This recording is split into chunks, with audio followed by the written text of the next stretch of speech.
So sorry that I haven't made a video in a long time. For those of you who actually watch and enjoy my videos, it's been...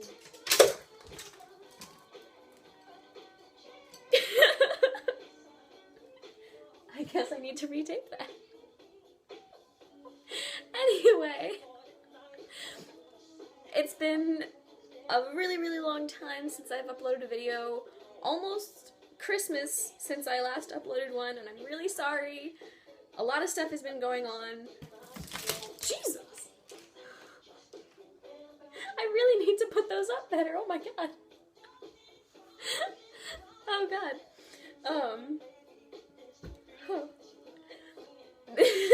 This video is something that I've actually wanted to make for a while. It's directed towards anyone who knows someone who's been a victim of domestic abuse, domestic violence, which is dating violence or violence and abuse from a family member, or anyone who might have been in your life. Any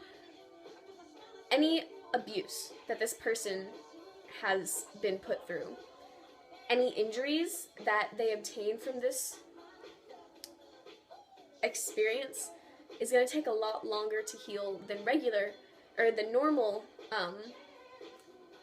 than injuries obtained from everyday things, like maybe sports or just falling down because they're that clumsy.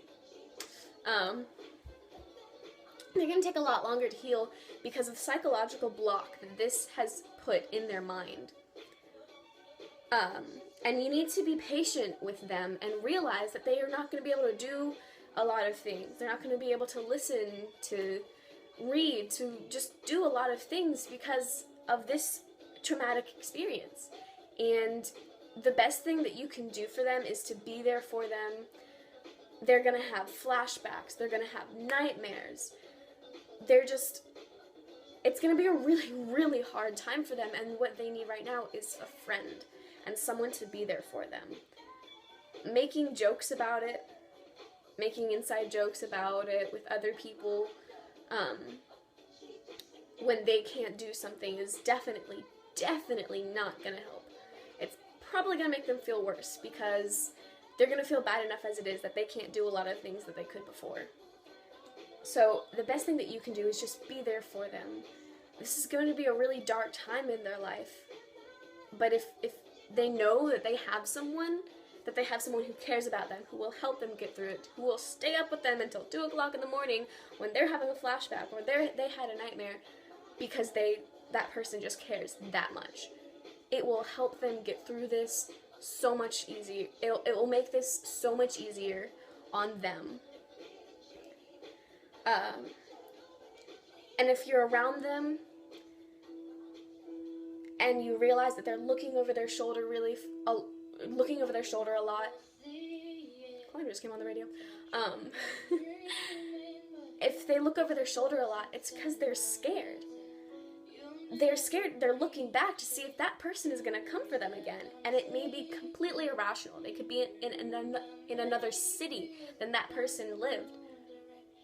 But it doesn't matter. They're going to be paranoid. They're going to always, in the first few days, maybe even months following that experience, they're going to be paranoid, and they're going to think that person's coming after them. Especially if that person is still free and walking the streets. If that person hadn't been put into a facility and is just walking the streets, they're going to be scared, and you're going to have to be there for them. And if you can't be there for them completely, then don't be there at all. They don't need someone who's partial in their life right now. It's going to be a really bad time for them, and you need to realize this and be there for them and help them. Honestly, I speak from experience. I was in an abusive relationship about 5.5 months ago. It ended, and it ended with a concussion, a fractured rib, and a bruised rib, and then a fractured jawline. And it sucked. I was really paranoid. I was really scared. I remember this one time that he was in a mental hospital for a few days.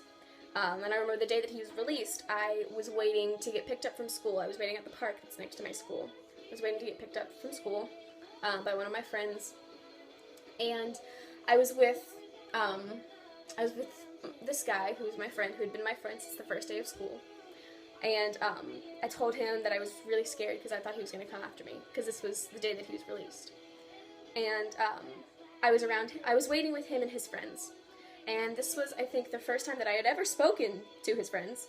And him and his friends had all told me that they would help me, they would protect me if that guy had come on to the park and tried to hurt me.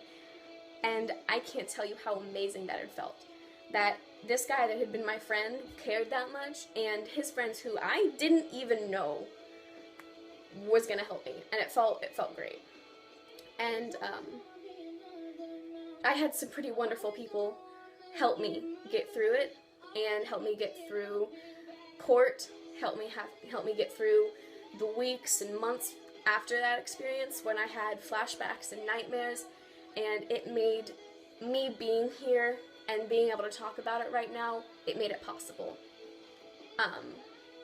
So just be there for that person. I mean, you really don't even have to do anything else. You just have to be there and let them know that you care and you're going to protect them and you're going to be there for them. So I guess that's it. That's my 2 cents.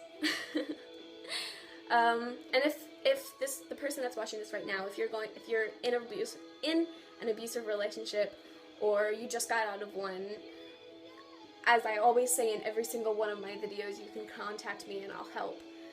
Sometimes I literally live for helping people. It makes me feel really great to know that I'm actually doing something good, turning my past pain and experiences into something beautiful and wonderful. So if you ever need any help, I am always here. There are some nights where I don't sleep at all, so I will be up to answer your messages. Thanks for watching, as always. Don't forget to like and subscribe.